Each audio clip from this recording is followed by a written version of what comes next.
1-де 11-ші есепті шығарайық. Номер 1-де 11-ші есеп геометрияның. Біріншісі. АБ векторы тең DC векторға. Келесі. Және АБ векторы дейді. Векторының модулі, яғни ұзындығы, модуль дегеніміз ұзындық, тең BC векторының модуліне. Яғни мына екеуінің ұзындығы бір-біріне тең, ал мына екеуі жалпы бір-біріне тең. Бұл бір-біріне тең дегеніміз, екі вектор қай кезде бір-біріне тең болады, соны жазамыз. Бір-біріне тең болады, егер АБ векторы параллель орналасса DC векторына. Және АБ векторы тең болады, екеуі бір-біріне бағыттас болса. Және АБ векторы бір-біріне тең болады, олардың ұзындықтары, яғни модульдері бір-біріне тең болса. Яғни ұзындықтары бір-біріне тең болса. Ал мына екеуінің ұзындығы ғана тең екен. Оны ендеше жазамыз.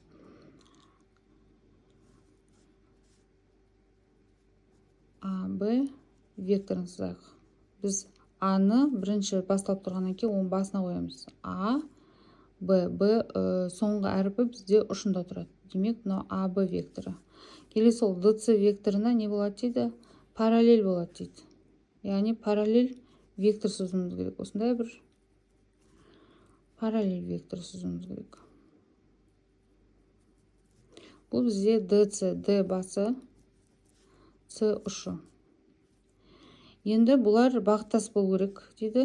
Яғни, міне бағыттас болады.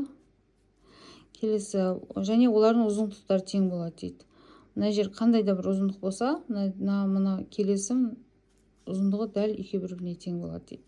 Келесі енді АБ векторының ұзындығы дейді. Енді мынау мысалы 2 сантиметр болса, онда мынау да 2 сантиметр болу керек деген сөз ғой.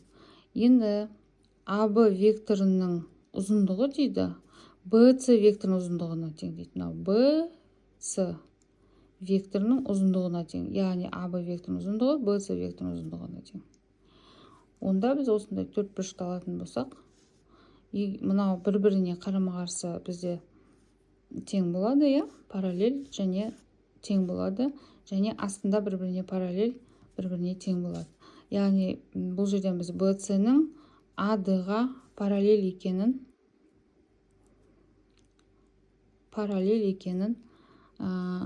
жазып алтақ болады. BC векторы параллель болады AD векторына деп алсақ болады. Және олар екеуін бір-біріне тең екенін байқап тұрмыз. Яғни BC векторы модулі ұзындығы бір-біріне тең шығатын байқап тұрмыз. Ол AD векторының модуліне тең шығады деген сөз. Демек, барлық қабырғалары тең төрт бұрышты біз не деп атаймыз? Ромб деп атаймыз. Егер бұрыштары 90 градус болмаса,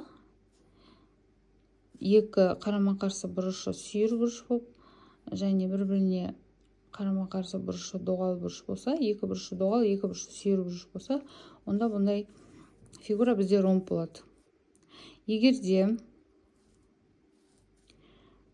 мынандай барлық қабырғасы тең,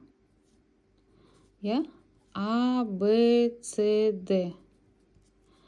Міне АБ бағыттас, барлық несіз бағыттас, параллель және дәл осындай осы барлық қасиет болып, тек ішіндегі бұрыштар 90 градус болса, онда бұл бізде квадрат болады. Болды. Біріншісін анықтадық. Екіншісі. Екіншісін шығарайық. Екіншісі бізде дейді АБ векторымыз бағыттас DC векторына. Және дейді AD векторы параллель BC векторына.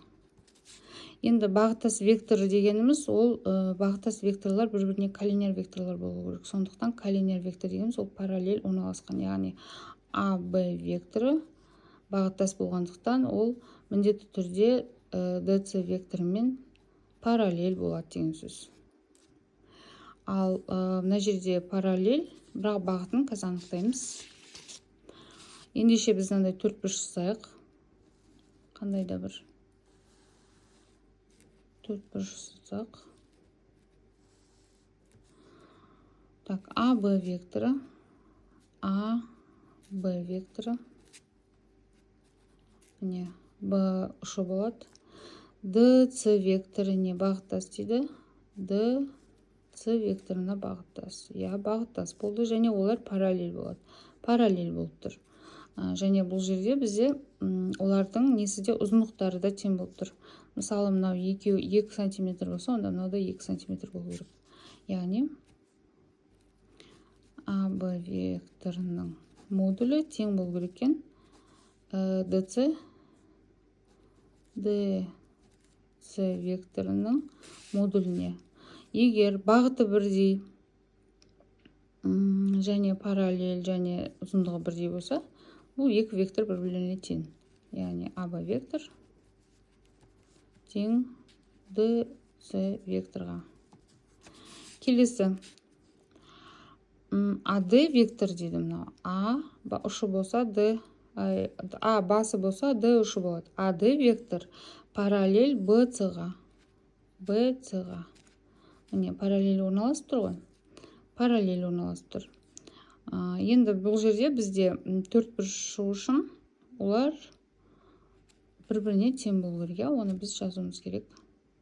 Себебі бұл төртбұрыштың түрін жазған кезде біз олардың қарама-қарсы параллель түсу керек, және олардың нелері тең болу керек. Және бұл жерде бізде АД бағыты бойынша қарасақ, және БЦ бағыты бойында қарасақ, онда бұлардың бағыттары да бірдей болып тұр. Яғни АД векторын БЦ векторымен бағыттары да бірдей болып тұр. Онда жазамыз бағыттас. Және олардың ұзындықтары да, егер мына жерде 3 см болса, мына жерде 3 см болу керек. Демек, модульде бірдей. АД векторының ұзындығы тең BC векторының модуліне, яғни ұзындықтары да тең. Демек, бұл екі векторы бір-біріне тең деген сөз. АД векторы онда болады, тең болады BC векторына. Сол кезде бізде қандай фигура шығып тұр? Параллелограмм деген фигура шығып тұр. Параллелограмм. Бұл жерде параллелограмм болады, егер де бұл төртбұрыштың екі қарама-қарсы бұрышы сүйір, екі қарама-қарсы бұрышы доғал болса, онда параллелограмм болады.